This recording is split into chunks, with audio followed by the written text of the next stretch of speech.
দরদি এই যে একটু আগে কি জানি বললেন স্যার, ওই যে দেহতত্ত্ব ঘি খেলে কাম হবো না। ওহো, না আপনি যে কইলেন যে ঘির চেহারা, জি স্যার। শুধু ঘি খাইলে কাজ হবে না।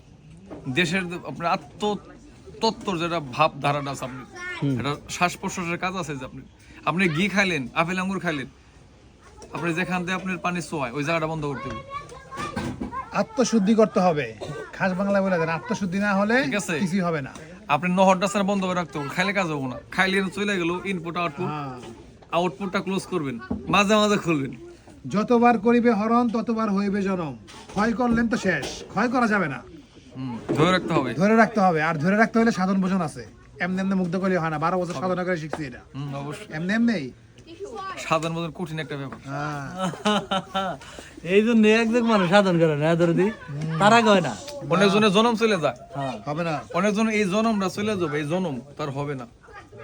আর যার হবার আবার 6 মাস হয়ে যাবে যদি মালিকের কৃপা দয়া থাকে। লালনের গান আছে না, হাপুর উপর ডুব পারিলে কিছুই হবে না। এ নিয়ে তো এর আগে স্যার আমাদের একটা উপদেশ দিছে, হ্যালো আমাকে খালি এই গানটাই দেয় নাকি, আরো গান আছে বিশেষ করে আমার আর কি। না, বিষয় হচ্ছে কি আমার অযথা কোনো কিছু খরচ করা যাবে না, অযথা। অপ্রয়োজনীয় যখন জন্ম হবে তখনই খরচ করতে হবে, জন্ম ছাড়া খরচ হবে না। হ্যাঁ অপ্রয়োজনীয় খরচ করা যাবে না। খরচ করবে তো শেষ, ভান্ডার শেষ। যা নিয়ে আসছিলে শেষ হয়ে গেলে তোমার দেহ শেষ।